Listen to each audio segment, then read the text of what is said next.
helped build a pizza empire. This pizza empire helped build this town. The relationship was illegal. The relationship worked. Until one man's ambition broke it apart. Most people just want to go and save their money, help their family, and come back to live, but with a better life.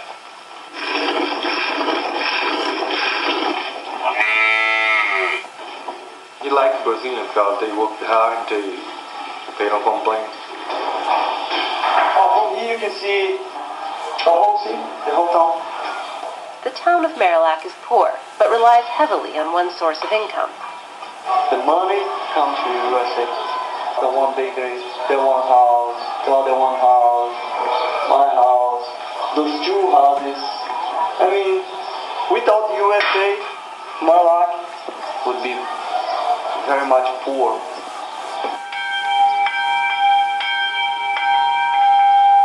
Making it in Marilac means leaving Marilac. And the formula goes like this.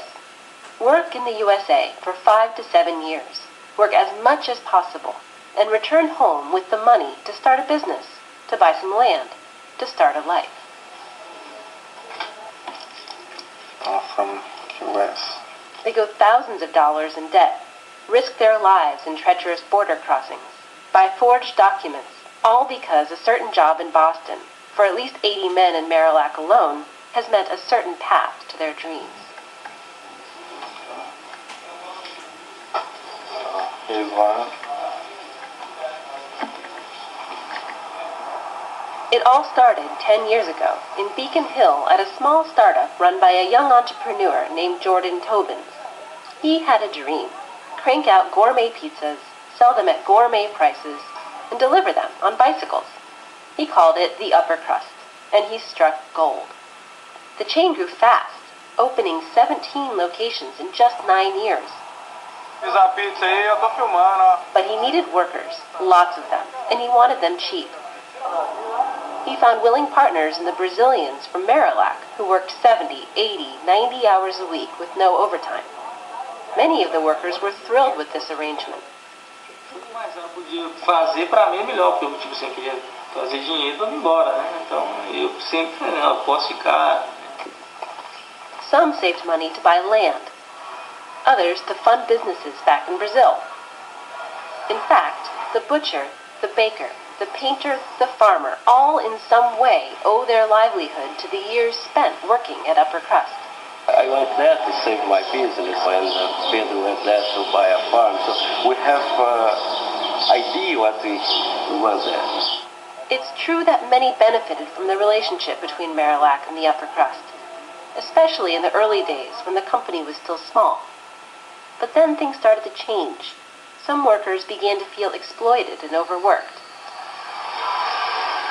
Pensando assim, meu Deus, eu tô indo trabalhar, mas eu não sei se eu vou voltar, porque eu não estava aguentando ir pro serviço mais. Eu estava tão cansado que eu achava que não ia chegar lá e nem achava que ia voltar, porque meu corpo já não estava aguentando mais, estava arrastando até os pés, cansado.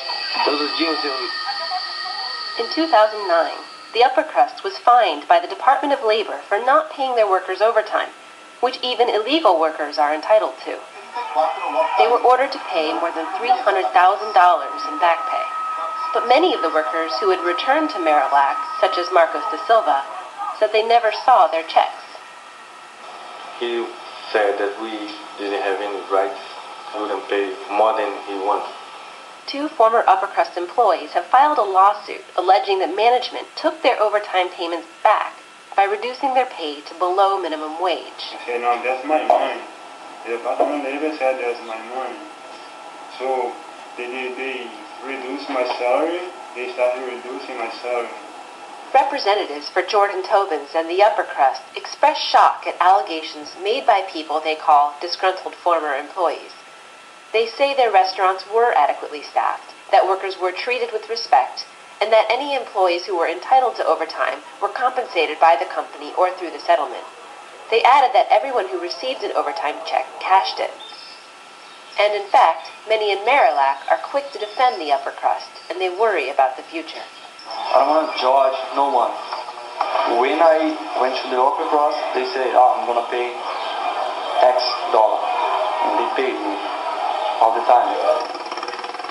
Preocupa, principalmente os que estão lá, né? Porque eu creio hoje tem muitas famílias que estão lá, né? E as pessoas estão trabalhando lá, ainda estão fazendo investimento aqui, outras famílias dependem desse.